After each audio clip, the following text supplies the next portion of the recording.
Warahmatullahi Wabarakatuh. Selamat siang, selamat kembali di Opik Opini Kampus. Nah, di Opik episode ketiga hari ini kita kedatangan bintang tamu yang istimewa.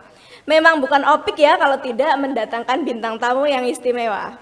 Oke, hari ini kita kedatangan Bapak Kaprodi dari Prodi Bimbingan dan Konseling, yaitu Bapak Muhammad Arif Maulana MPD. Selamat siang. Selamat siang Mbak Mahmuda. Iya, selamat siang Pak Arif. Sehat Pak Arif? Alhamdulillah sehat-sehat Iya. selalu, jaga kondisi kesehatan supaya imun tetap naik, kita bisa tetap bersemangat dan beraktivitas. Iya.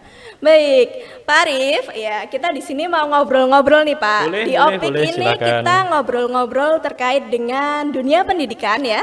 Betul. Dan terkait kehidupan kampus juga. Nah, hari ini kita mau ngobrol dengan Kaprodi dari BK. Kita mau ngobrol tentang isu-isu nih yang ada di sekolah ya. Oke, Pak boleh. Arif, kan kalau di sekolah itu ya Pak ya, biasanya itu masih ada suatu permasalahan yang sering sekali kita temui.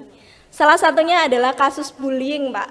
Dimanapun itu masih marak ya dari zaman dulu sampai sekarang. Betul sekali. Nah, sebenarnya Pak, kenapa sih kok bisa sampai terjadi bullying seperti itu Pak? Oke, baik. Kalau kita berbicara masalah bullying, tentu ini berkaitan dengan sebuah kondisi psikososial di mana ada kecenderungan untuk menyerang gitu ya, atau merendahkan siswa lain atau orang lain dengan maksud tujuan tertentu gitu ya. Apalagi kalau kita sekarang di era digital, apalagi ya sekarang ini bullying tidak hanya marak dari sisi fisik saja, tetapi juga ada cyberbullying gitu ya, atau yang bisa dikenal dengan istilah bullying atau bullying online, di mana dampaknya itu malah justru luar biasa sekali dibandingkan dengan bullying secara fisik ya. Kalau kita berbicara bullying di Indonesia, dari data KPAI menyebutkan bahwa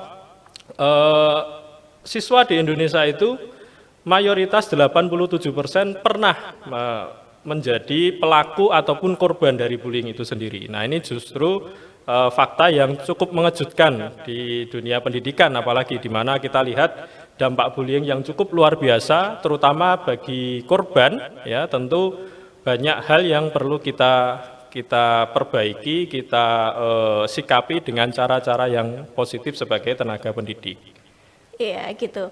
Nah, karena itu tadi kan faktor-faktor yang menyebabkan bullying ya Pak ya, itu Betul. salah satunya adalah permasalahan psikososial. Iya. Nah, itu kan berarti masuknya adalah permasalahan yang ditangani BK ya Pak ya. Betul, sangat erat kaitannya dengan bimbingan konseling. Nah, oleh sebab itu pada kesempatan yang mungkin singkat ini, kita juga menyampaikan bahwa di sekolah ini juga ada tenaga guru BK ya, yang mana bisa memberikan pendampingan, bisa memberikan bimbingan, arahan bagi siswanya, tidak hanya sebagai menunggu korban itu menjadi istilahnya mungkin kena penyakit atau trauma mungkin ya, trauma atau mungkin bahkan merasa depresi gitu ya. Baru kita bergerak, tidak hanya seperti itu, tetapi kita bisa melakukan upaya preventif gitu ya, supaya tidak terjadi bullying sehingga mengakibatkan siswa itu mungkin terhambat masa perkembangannya. Oh iya, baik. Berarti tugas dari guru BK di sekolah itu selain memfasilitasi untuk perkembangan juga untuk membantu ya ketika siswa menghadapi permasalahan. Betul sekali. Nah, itu tadi adalah perannya BK kalau di sekolah, Pak. Lah, kalau peran BK sendiri kalau di kehidupan kampus gimana, Pak? Oke, kalau kita berbicara di kampus, apalagi kita di Universitas Veteran Bangun Nusantara Sukoharjo, di mana basisnya adalah IKIP dulunya ya, dan salah satu program studinya ada bimbingan dan konseling, maka di Univet ini ada layanan bimbingan konseling untuk mahasiswa. Nah, itu bisa dimanfaatkan juga oleh adik-adik mahasiswa di dalam memberikan bimbingan dan arahan dalam rangka untuk menyelesaikan studi ataupun dalam rangka untuk mungkin juga membantu mereka untuk mengalami permasalahan, bisa saling sharing, saling curhat, dan bisa menentukan arah perkembangan karir setelah dia lulus dari Universitas Veteran Bangun Nusantara Sukoharjo. Karena di sana juga ada layanan karirnya, sehingga kita bisa melakukan upaya penempatan dan penyaluran bagi alumni.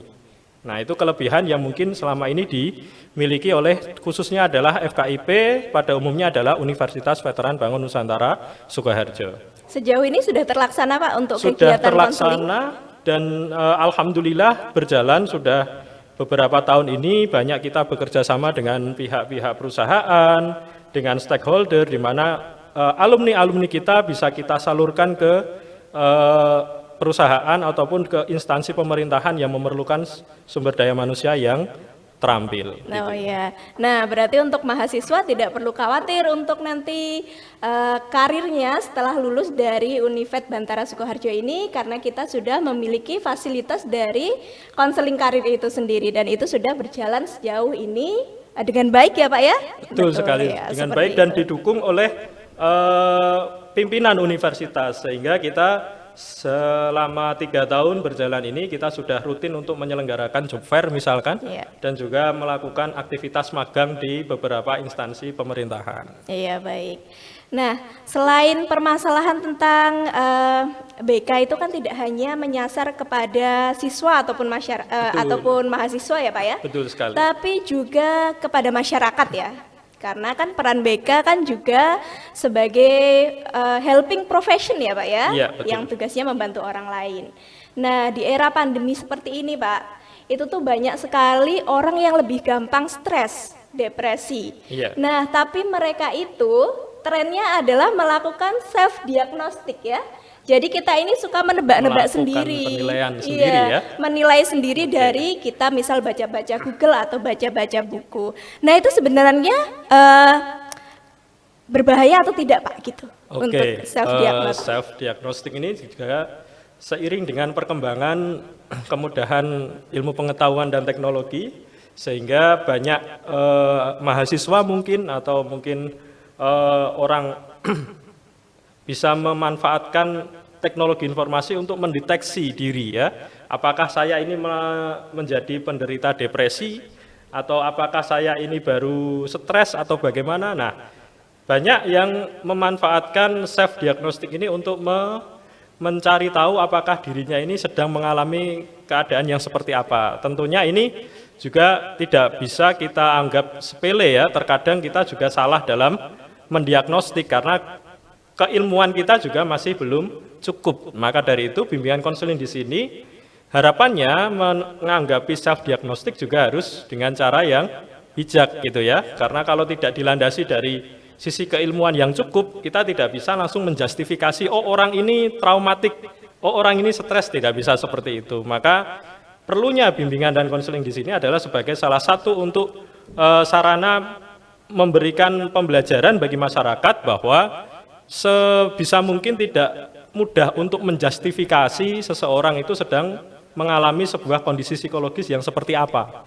Jadi kita bisa saling berkonsultasi gitu ya, saling mencari dari beberapa sumber yang bisa dipertanggungjawabkan sehingga kita bisa menilai seorang itu dari sudut pandang secara psikologis bahwa ada ciri dan mungkin keilmuan tertentu yang bisa mendiagnostik secara tepat. Jadi kalau saya pribadi menanggapi self diagnostik ini juga sekarang ini sering dilakukan dan masyarakat juga tidak perlu khawatir gitu ya. Kemudian terus menarik kesimpulan bahwa diri saya traumatis atau diri saya stres dan seterusnya. Tinggal kita bisa berkonsultasi dengan pihak yang lebih berkompeten lagi gitu ya, entah konselor ataupun dalam hal ini mungkin bisa berkonsultasi dengan psikolog. Kalau di BK juga bisa sebagai konselor sekolah misalkan kalau di dunia pendidikan. Silakan siswa ataupun silakan mahasiswa Univet untuk bisa memanfaatkan layanan bimbingan konseling ini untuk mendiagnostik dirinya gitu ya. Kalau memang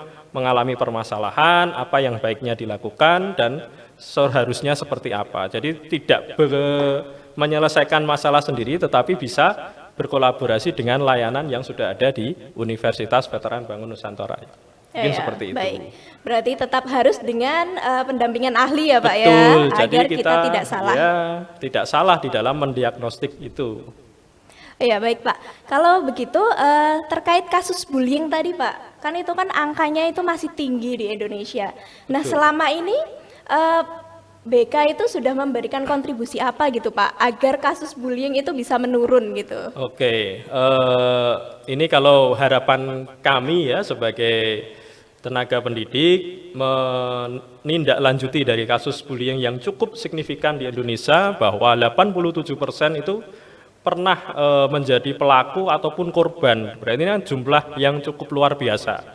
Maka kalau kita melihat tenaga pendidik yang sudah profesional, yang sudah tersertifikasi, baiknya juga kita harus berkolaborasi dengan bimbingan konseling. Jadi ketika guru mata pelajaran berkolaborasi dengan guru bimbingan dan konseling, bermuara kepada pemberian kebutuhan kepada peserta didik yang komprehensif, saya rasa bentuk bullying yang dilakukan oleh siswa itu bisa diminimalisir, karena kita tahu layanan bimbingan konseling ini juga kita bisa berkolaborasi dengan orang tua ataupun dengan pihak kepolisian, sehingga hal tersebut bisa mencegah siswa untuk melakukan aktivitas bullying di sekolah maupun di luar sekolah. Jadi ini merupakan hal yang menjadi PR di dunia pendidikan, tidak hanya guru BK, tetapi juga seluruh personil sekolah juga harus bisa mensinergikan upaya untuk mereduksi kegiatan atau tindak dari bullying di sekolah, baik secara fisik maupun secara online gitu ya, kalau di media sosial. Mungkin seperti itu. Oke, baik Pak Arif. Pertanyaan terakhir ini Pak, gimana caranya kalau misalkan ada siswa yang ingin belajar tentang bimbingan dan konseling? Nah itu gimana caranya Pak? Oke, kalau ada mahasiswa atau calon mahasiswa yang tertarik untuk menimba ilmu tentang bimbingan dan konseling, khususnya dalam hal ini adalah untuk menjadi tenaga guru BK atau konselor di sekolah, kami membuka peluang yang sebesar-besarnya bagi mahasiswa atau calon mahasiswa untuk bisa bergabung bersama kami di program studi bimbingan dan konseling Universitas Veteran Bangun Nusantara Sukoharjo dengan berbagai fasilitas yang didapatkan. Jadi silahkan bisa bergabung bersama kami dan kunjungi media sosial kami di pmp.univet.bantara.ac.id. Mungkin info lebih jelas ada di sana. Oke, ya, jadi untuk Sobat FKIP dan Sobat Opik yang sekiranya ingin menjadi seorang konselor, guru BK ya, yang tugasnya nanti adalah bagaimana caranya untuk memfasilitasi siswa-siswi dalam menyelesaikan permasalahan mereka. Nah, bergabung aja di bimbingan dan konseling Univet Bantara Sukoharjo gitu. Oke, sebelum kita tutup ya Pak Arif, kita ada yel-yel ini untuk FKIP ya. Boleh dibantu ya saya ya? Oke, FKIP Univet, mantep masih. Ya, sampai bertemu lagi. Wassalamualaikum warahmatullahi wabarakatuh.